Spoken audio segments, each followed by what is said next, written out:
Amigos de Ángulos, tenemos el gusto de platicar con Luis Manuel Botello. Él forma parte del Centro Internacional de Periodistas que tiene su sede en Washington, el International Center for Journalists, y es el director de proyectos especiales y nos da mucho gusto tenerlo por acá de visita en Guadalajara. Bienvenido, Luis Manuel. Muchas gracias por la invitación. Al contrario, bueno, para preguntarte primero, hace 10 años, estaba haciendo recientemente cuentas, tuvimos oportunidad de hacer un viaje que tú guiaste por la ciudad de Washington y entonces nos llevaste a una redacción, la del Washington Post, en donde un periodista traía una laptop, una cámara y una grabadora y él mismo tenía que hacer la versión en video, en audio y en texto. Y decías que era el futuro, eso fue hace 10 años. Sí. Y hoy eso ya lo hace un periodista con un solo aparatito, solamente que en México todavía no ha sido tan fácil que entre ese sistema para el periodismo en México. ¿Qué dirías que hace falta para que algo así se implemente? Bueno, yo creo que hay que fomentar un mayor debate sobre las transformaciones que están teniendo los medios en el mundo. Yo creo que es entendible que una persona que toda su vida ha hecho tal vez cámaras o nada más ha producido, se sienta un poco incómodo en el momento que se le exija que tiene que estar haciendo otras cosas. Pero la realidad es otra. Estamos viviendo en un mundo donde el modelo de negocio de los medios de comunicación está cambiando. Y es casi que insostenible ya en muchas partes del mundo, y América Latina y México no es la excepción, es insostenible tener medios de comunicación en donde hay una gran cantidad de personas cuando estamos viendo que el pastel publicitario cada vez se está fragmentando muchísimo más. Eso tiene sus orígenes por el hecho de que la tecnología ha facilitado crear medios de comunicación, especialmente los digitales, que llegan a mucha gente también. Eso ha hecho que si antes había radio, periódicos, televisión, ahora hay que compartirlo no solamente con el internet, pero también con los móviles. Entonces estamos hablando de que ya no la época de grandes estructuras mediáticas con 600 personas, 300 personas, prácticamente está pasando. En la redacción, o sea, que se acabaron esas grandes redacciones. Se van a ir acabando poco a poco. Ahora, ya que hablabas del modelo de negocio, parte de lo que todavía sucede en México, no sé cómo esté en Estados Unidos, es que los nuevos medios, los conocidos como nuevos medios, todavía no son un negocio que pueda ser sustentable, un proyecto periodístico. Es decir, el pastel publicitario es todavía ahí muy, muy pequeñito como para que de eso puedan vivir, de los banners y demás. En Estados Unidos ya tendió a crecer eso que están percibiendo los medios por publicidad en Internet.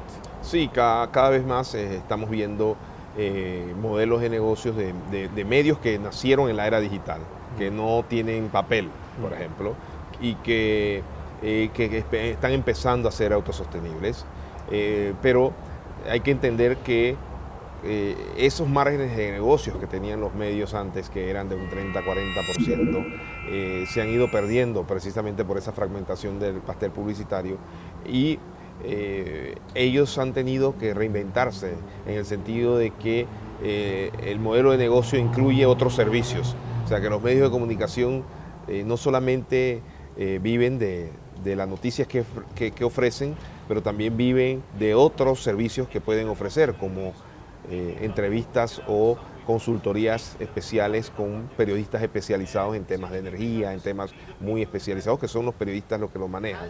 Tener acceso a esos expertos tiene un costo, una membresía, por ejemplo. Puedes crear todo un sistema de membresías para tener un acceso exclusivo incluso a ciertos periodistas. Se están viendo medios de comunicación que han empezado a generar eventos, por ejemplo, con asociación con otras empresas o con otras organizaciones.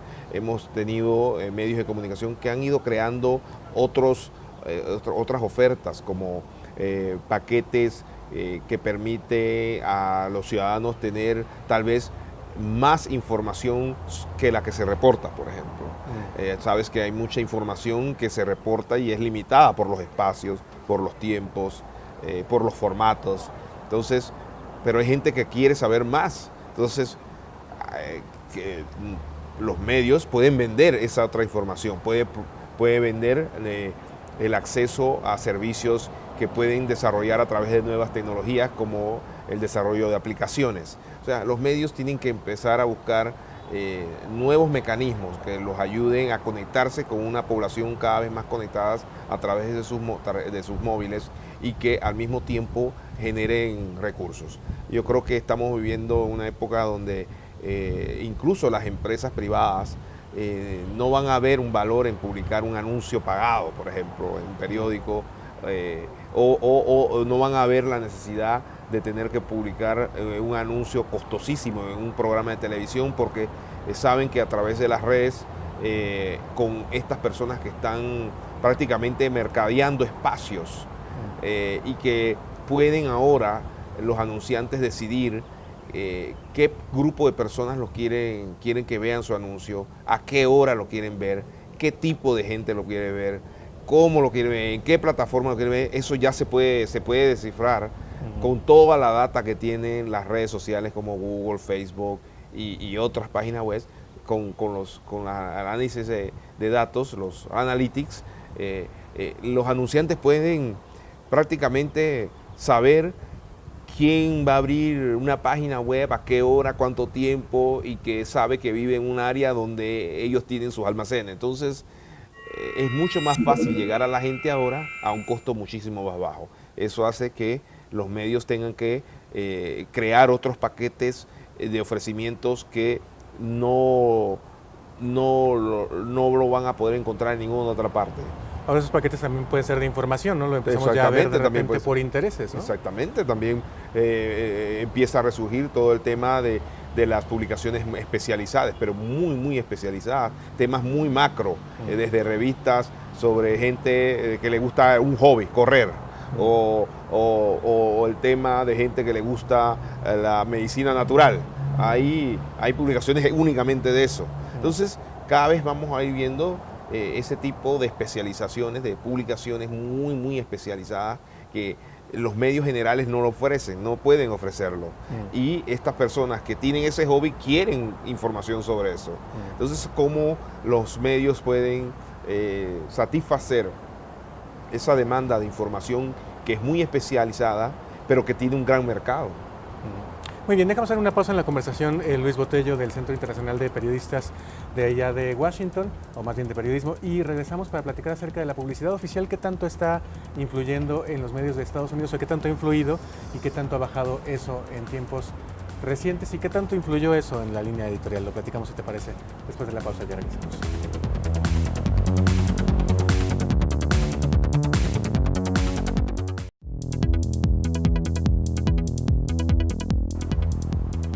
Amigos de Ángulos, seguimos platicando con Luis Botello del International Center for Journalists de Washington, que está de visita por acá en nuestro país.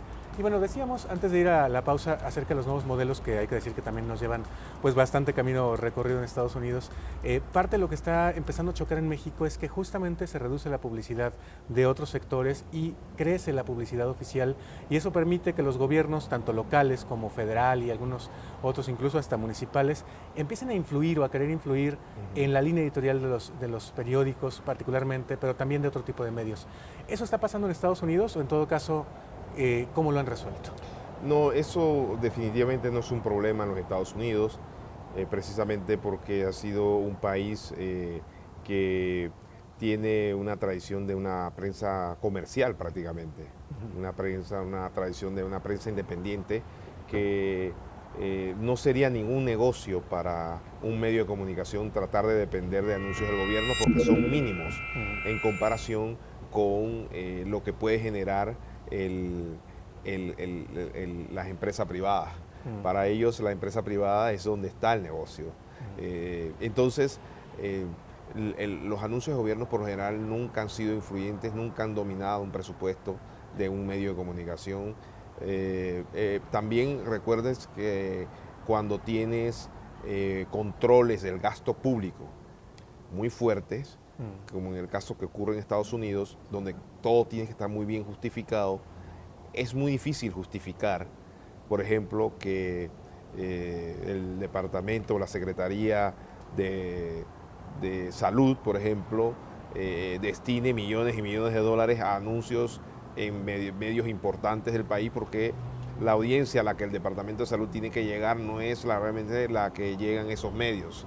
Y no tiene ninguna justificación, por lo que yo creo que un presupuesto que tenga de algún ministerio, una institución gubernamental, que tenga un fondo tan alto en publicidad, no sería aprobado. Realmente, es más, tal vez abrirían una investigación del por qué está destinando tanto dinero para propaganda, cuando realmente no es necesaria. Entonces, por lo general, ese tipo de propaganda, como vemos en América Latina, que utilizan los funcionarios públicos y las instituciones públicas para promover sus obras, que realmente a la gente no le interesa, porque la gente lo que le interesa es ver la obra hecha, no quién la hizo. Eso no se hubiera permitido en Estados Unidos porque se hubiera visto como un gasto innecesario.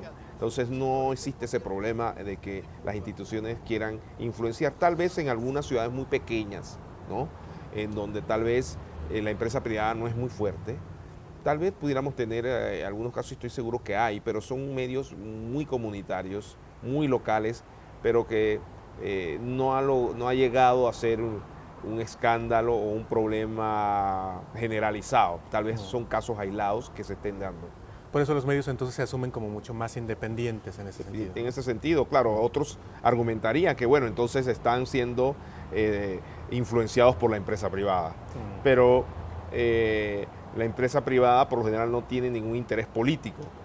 Entonces, lo que quieren es vender productos. Entonces, en ocasiones no tienen ningún tipo de interés sobre la información que están reportando o cubriendo los medios. Ahora, aparte de lo que se plantea como amenazas para los medios acá, además, por supuesto, el uso de la publicidad oficial, de la falta de recursos cada vez para producir medios de comunicación libres, independientes, críticos, pues es por supuesto lo que tiene que ver con la seguridad. Y la gran pregunta es ¿por qué si hay cárteles que están operando de manera bilateral? Porque hay que decir que hay cárteles con una presencia muy importante en México que también operan en Estados Unidos. ¿Por qué allá la violencia no se da así y por qué el periodismo no es bueno, más bien desde acá se percibe así, tú nos dirás si es de esa manera, no es amenazado el periodismo por el crimen organizado de aquel lado del Río Bravo? Eso es una excelente pregunta. Y es una pregunta que a veces también ya hasta yo mismo me hago. Pero yo creo que está más bien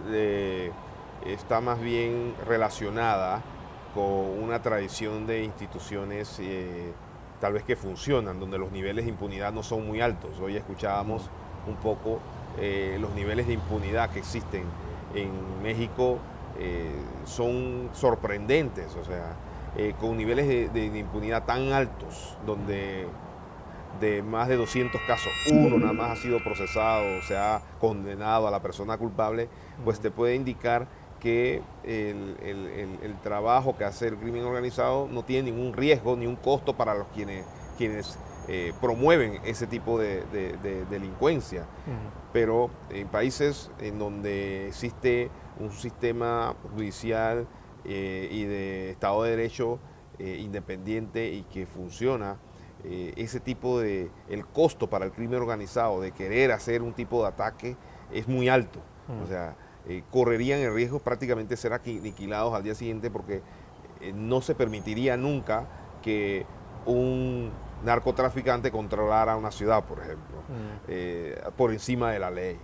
Entonces, yo creo que eso que se dijo hoy de los niveles de impunidad son las culpables de que en México veas ataques contra periodistas y una beligerancia extrema de los grupos criminales y no lo veas en Estados Unidos porque sabe que en Estados Unidos estos grupos van a tener que pagar un precio muy alto y tal vez van a destruir los negocios que están haciendo si son muy visibles.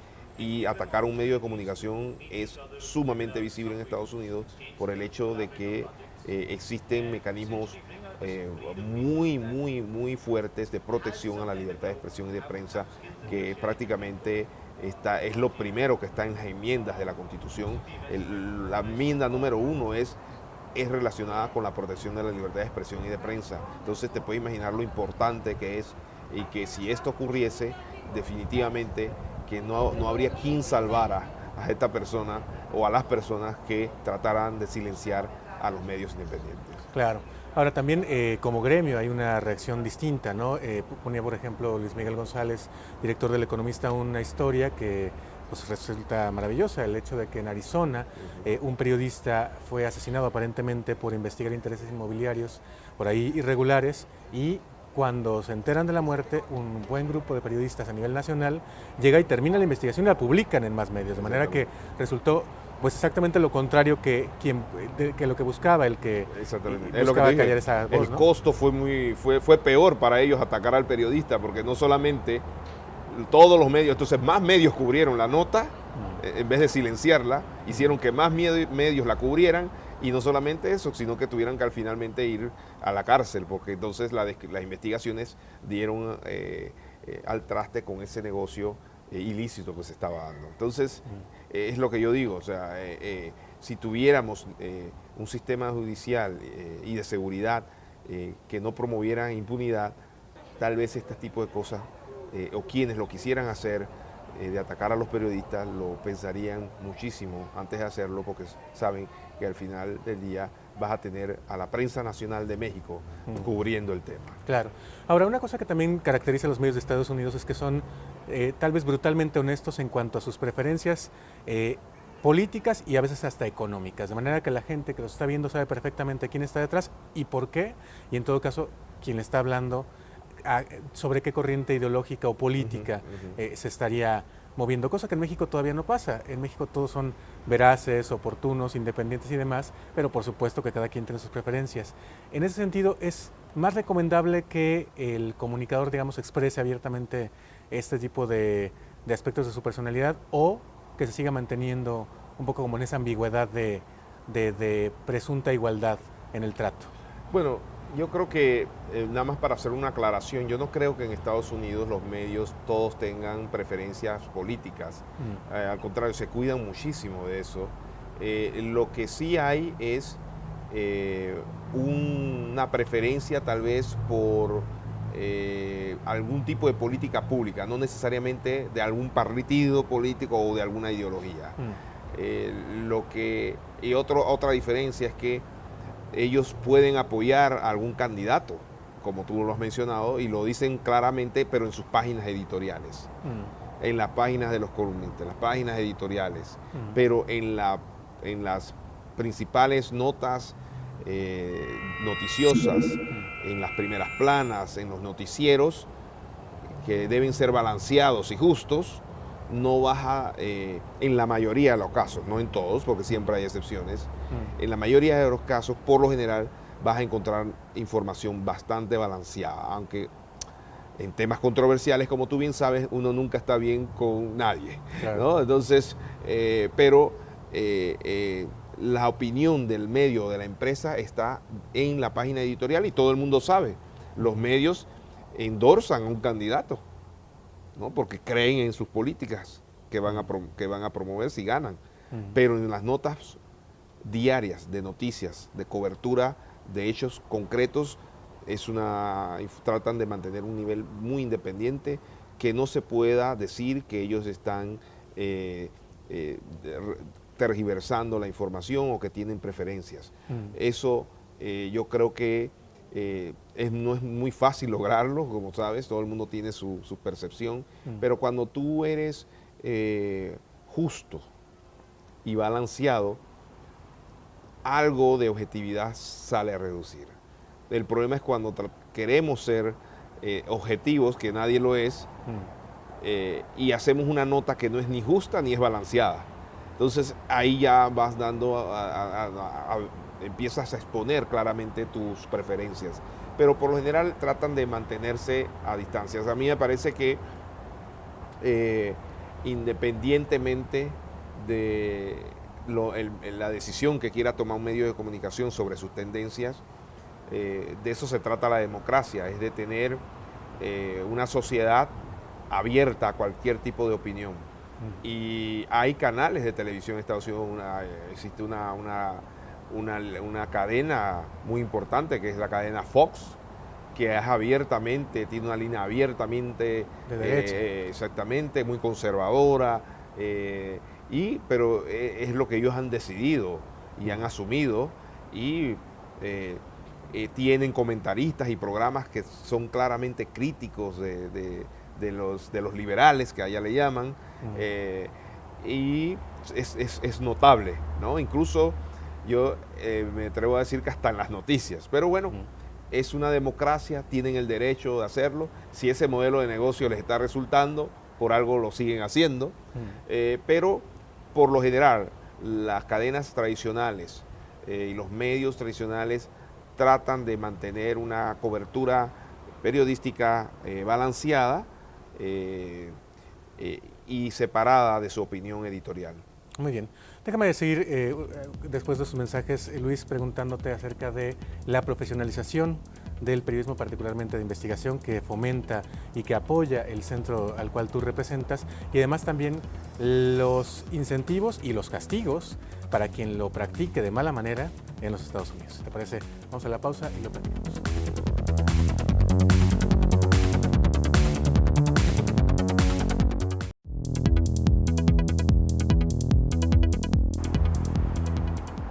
Amigos de Ángulos, continuamos platicando con Luis Botello del International Center for Journalists de la ciudad de Washington y que, bueno, apoya desde ahí algunos proyectos en Latinoamérica. Y decíamos antes de la pausa, Luis, pues que en Estados Unidos también se ha sido muy severo con el ejercicio profesional del periodismo y hay incentivos para la práctica profesional del periodismo de investigación, pero también castigos para quien no cumple con esa tarea. Sí, definitivamente hay de todo, ¿no?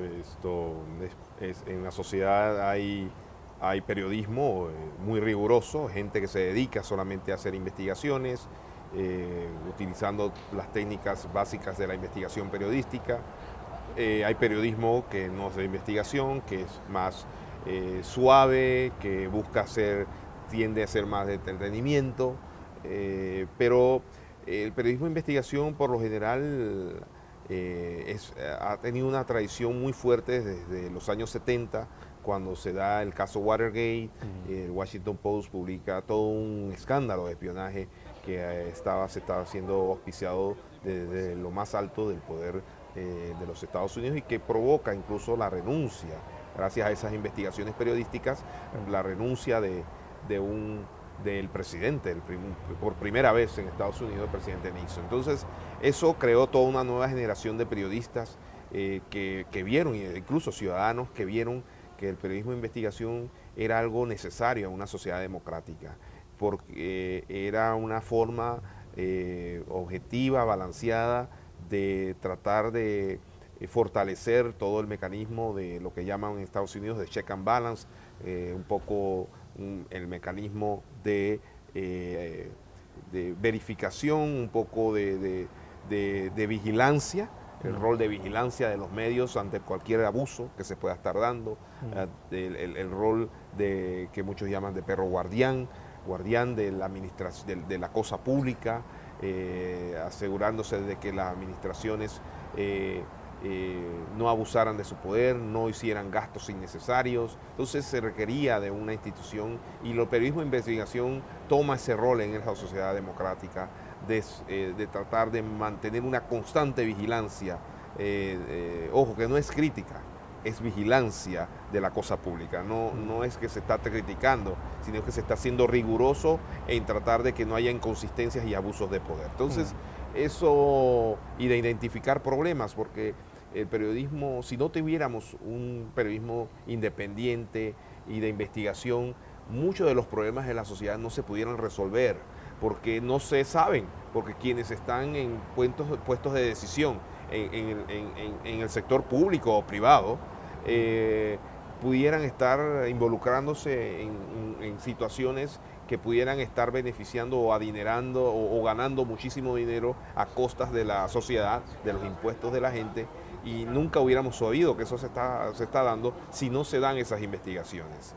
Entonces, recientemente se dio también un caso en donde los periodistas investigan los gastos de un congresista en su oficina, ven una decoración excesiva, entonces empiezan a investigar, pero ¿de dónde sale este dinero? ¿Cómo paga todo eso? ¿Cómo maneja las finanzas públicas este congresista y su presupuesto? Y se dan cuenta de una gran cantidad de inconsistencias, de gastos que había hecho, de supuestos viajes que no había hecho, en lugares que supuestamente él había estado y no estaba. Entonces se dieron cuenta que había un abuso de confianza del congresista y eso provocó que el congresista tuviera que regresar todo el dinero que él reconoce que no tenía que haber recibido, que había malgastado.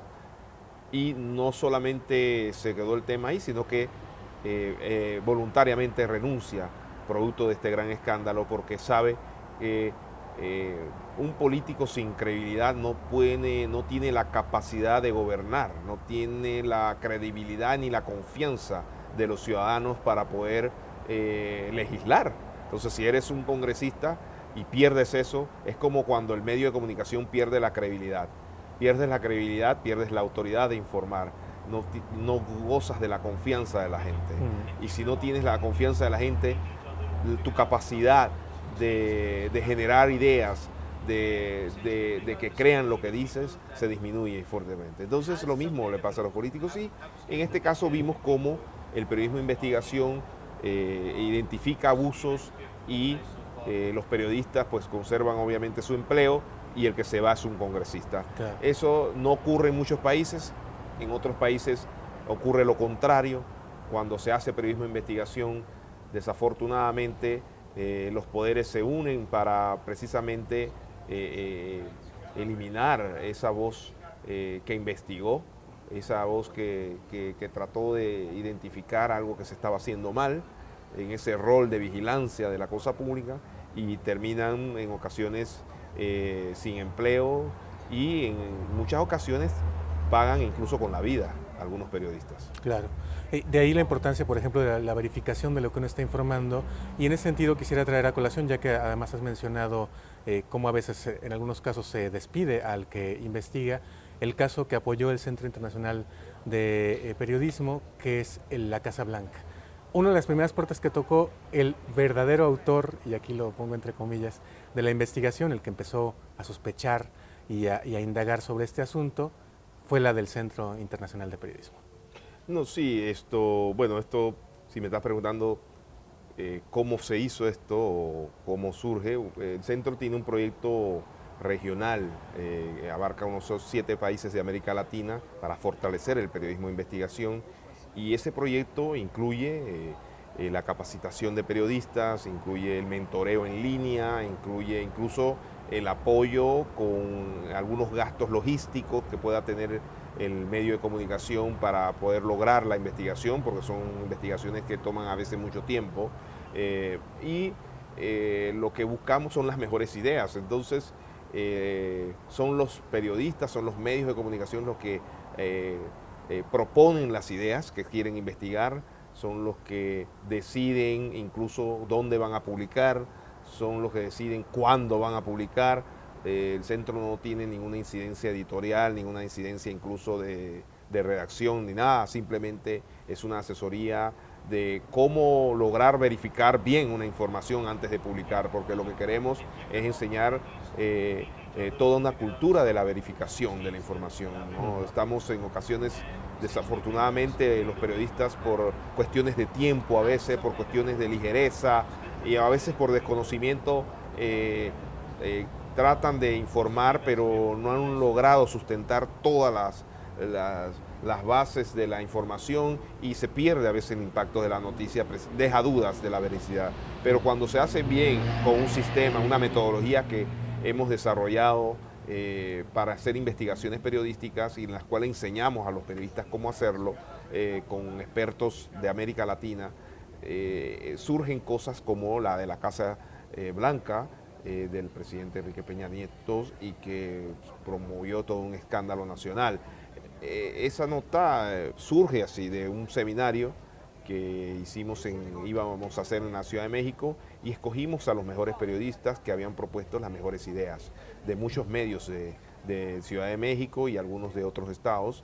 Y esa idea realmente recuerdo que no estaba todavía muy bien pensada, era simplemente una idea sobre una casa, pero no se sabía más nada de eso. Entonces la idea era un poco la propuesta del periodista, gran periodista Rafael Cabrera, muy joven, era un poco tratar de investigar más sobre eso, ¿no? Entonces, él se inscribe en el curso como para aprender y ver si esa era una historia relevante que pudiera realmente generar algún tipo de noticia, porque hay gente que propone ideas, pero al final ahí no había una noticia, entonces no se hacen las notas. Claro, hay que recordar que la historia nació porque este periodista vio en algún momento en el súper las páginas de la revista Hola en donde se publica a la esposa del presidente presumiendo a la casa, y él se empezó a preguntar, pues, ¿cuánto costó? ¿De dónde la pagaron? Y luego se dio cuenta de que ni siquiera estaba su nombre, ¿no? Claro, sí, pero ya eso vino cuando empieza a investigar, ¿no? Pero sí, surge el periodismo de investigación bien hecho, surge de notas a veces tontas que nadie piensa, pero un periodista con un olfato que realmente quiere saber más de los asuntos porque está tratando de ser vigilante de que los fondos públicos se gasten bien, pues se hace ese tipo de preguntas. Es natural, ¿no?, que se tenga que hacer esas preguntas. Y él tuvo el gran coraje de proponer hacer algo así, y recuerdo que él se acepta, se le selecciona para que participe en el seminario, trabajando para un medio de comunicación, pero que finalmente no fue el que publica la nota, pero era una nota muy caliente cuando él empieza a trabajar con los capacitadores del centro. Empezamos a ver de que él, a lo mejor su visión sobre la nota era bastante limitada, pero cuando los expertos que hacen investigación periodística se dieron cuenta que esta nota era más grande de lo que él había pensado, entonces lo empiezan a ayudar y a darle coaching. También el centro, el periodismo de investigación a veces puede ser muy riesgoso, como tú sabes. También ofrece una capacitación en temas de seguridad, de protocolos de seguridad física, pero también en protocolos de seguridad cibernética. Entonces se capacita en el tema de cómo comunicar de este tipo de cosas tan sensitivas de una manera segura. El centro tiene una plataforma que se llama el Secure Reporter o el reportero seguro, que es una plataforma súper encriptada, nada de seguro en la época digital, pero es una plataforma mucho más segura que mandar un email en Gmail o en Google, ¿no? Entonces fue diseñada para periodistas y permite la comunicación entre varios equipos de periodistas trabajando en distintos países con editores que están en distintas partes de una forma segura. Permite subir archivos, fotos, audios y en una manera segura, y se utilizó esa y otros mecanismos de seguridad cibernético para proteger obviamente las comunicaciones, que como tú sabes, en muchos gobiernos que tratan de espiar a los periodistas precisamente porque están cubriendo temas sensitivos. Entonces, es una realmente nota que surge del interés de aprender a hacer periodismo de investigación, y pensamos que lastimosamente casi todo el equipo que trabajó en esa nota ha perdido su trabajo, pero estoy seguro que en México este tipo de casos puede marcar un antes y un después. Yo creo que este tipo de casos puede generar un renovado interés, especialmente de una clase periodística más joven que cree que su trabajo, tal vez haciéndolo de esa manera rigurosa, puede tener una mayor contribución al desarrollo de la democracia. Claro, para terminar, Luis, bueno, ya has hablado acerca de las repercusiones que tuvo la publicación de esta investigación, aunque hay que decir que por el momento no está probado, habrá que hacer la tarea periodística ahí para comprobarlo, pero pues hoy prácticamente la gran mayoría de la opinión pública no duda que tenga que ver justamente ese asunto con que perdieran este equipo su trabajo. Por lo tanto, te pregunto, ¿ha habido alguna repercusión para el Centro Internacional de Periodistas en Washington por haber coachado esta investigación, o algún reclamo por parte, no sé, de algún personaje de México?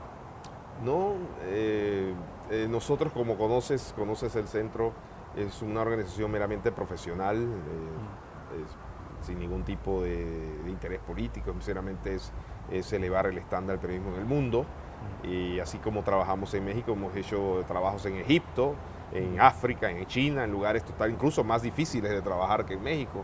Entonces, no creemos esperemos que tengamos ningún tipo de repercusión. Es una organización sólida, con un prestigio internacional, y esperemos que no. Por el momento no hemos tenido ningún tipo de reclamo, aunque hay que reconocer que en otros países el centro ha sido incluso expulsado, entonces, como en el caso de Egipto. Pero hemos seguido trabajando entonces en otros países de la región, teniendo un impacto significativo, y esperemos que podamos seguir trabajando en México como lo hemos venido haciendo. Muchas gracias. Pues muchas gracias, Luis Botello, director del área de proyectos especiales del International Center for Journalism, que se encuentra allá en Washington. Un placer platicar contigo. Gracias por la invitación. Al contrario. Y nosotros continuamos, quédense en Canal 44 aquí en Guadalajara y el 31.2 en Los Ángeles. Hasta la próxima, pandemia.